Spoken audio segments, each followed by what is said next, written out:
Modern love is a rigged game. It begins with the electric jolt, an intoxicating high that makes your brain light up like a pinball machine. You call it fate, we'll call it the honeymoon phase, because almost predictably, the dynamic flips. That intense connection snaps into a devastating emotional geometry, a desperate orbit of chasing and retreating. They pull back, you panic, and the relationship becomes a cycle fueled only by anxiety. Stop blaming bad luck. Stop calling them the wrong person. What if that predictable repeated disaster is actually a feature, not a bug, of your emotional operating system? The problem isn't your dating app profile. The problem is the invisible flawed software everyone is running. Attachment theory. And modern romance? It's just the perfect environment to exploit every vulnerability. This is the psychological blueprint for how we handle intimacy, wired into us from our first moments. Forget horoscopes. Your attachment style is the single greatest determinant of your romantic life. Roughly half the population, these are the calm, rock-steady partners who genuinely enjoy both closeness and space. They don't generate drama because they don't need it. Their stability isn't boring. It is their superpower. They are the antidote to the chaos. Their early experience was defined by inconsistent connection. Now they are constantly hypervigilant, scanning for any sign of rejection. Their entire world is built around the fear of abandonment, driving them to constantly seek closeness. They are the ones who mistake intensity for intimacy and obsession for passion. Having learned early that vulnerability gets you nowhere, they now view intimacy as a trap that will lead to a loss of self. Their greatest fear is engulfment. They are the masters of the slow fade, the busy schedule, and the sudden chill, all because they confuse emotional distance with genuine strength and freedom. The trap is sprung when anxious meets avoidant.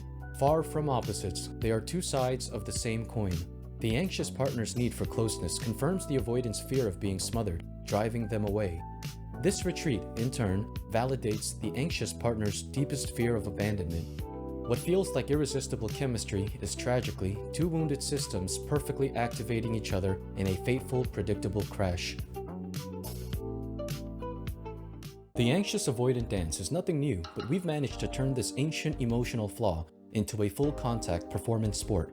Today's app-driven environment didn't create the pattern, it just gave it an unlimited data plan and a jet engine. What used to be a slow, decades-long simmer of insecurity is now a high-velocity crash and burn on a very public feed.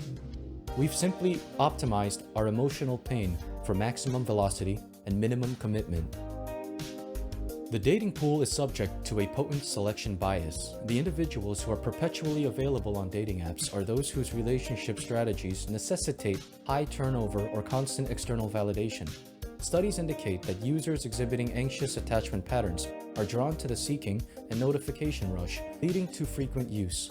Simultaneously, users with avoidant tendencies perpetuate a cycle of use because their goal is usually superficial, short-term connection. This means the most available demographic is disproportionately composed of people whose core behaviors make them perpetually unavailable for healthy long-term partnership. This system is built on psychological addiction. Dating apps use a variable ratio reinforcement schedule, the same science that powers a slot machine. You don't know when the next match will hit, so you keep pulling the lever. This is devastating for the anxious partner. That unpredictable validation is their trigger. It trains them to be hypervigilant, mistaking a dopamine hit for genuine connection. They get addicted to the chase, not the person. The system's greatest gift to the avoidant is the illusion of limitless choice. Why invest in a connection when the app promises a constantly better option is just a swipe away? The avoidant uses this proximity of the next option as a perfect emotional shield. When the relationship threatens intimacy, or the person becomes too much, the escape is instant. They don't just leave, they ghost, transforming a social slight into the ultimate avoidant maneuver. This sudden exit instantly and brutally validates the anxious partner's darkest fear, that they are fundamentally disposable.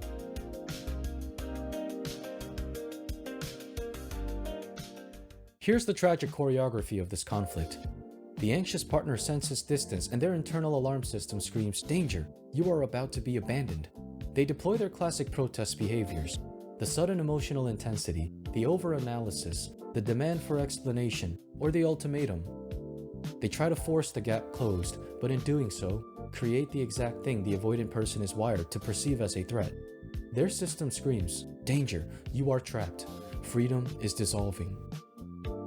To manage this, the avoidant responds with a deactivating strategy. They engage in nitpicking rationalization, suddenly becoming hypercritical of the most trivial things. "I can't believe they wear socks to bed," or "they're too invested in their hobby."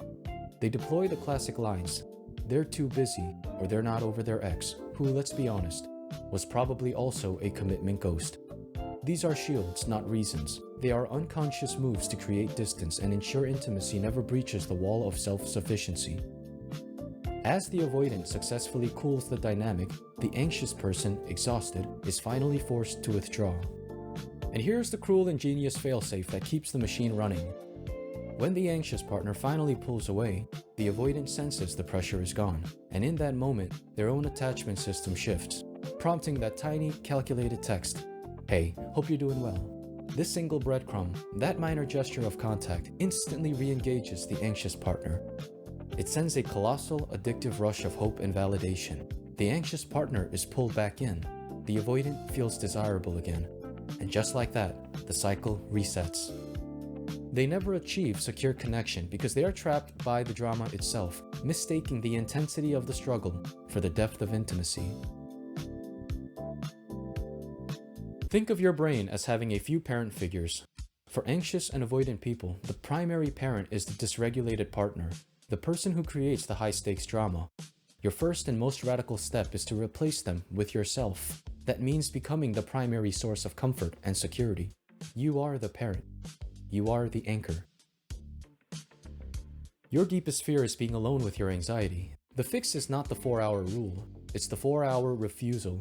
When the impulse to chase hits, immediately turn towards something that reliably soothes you.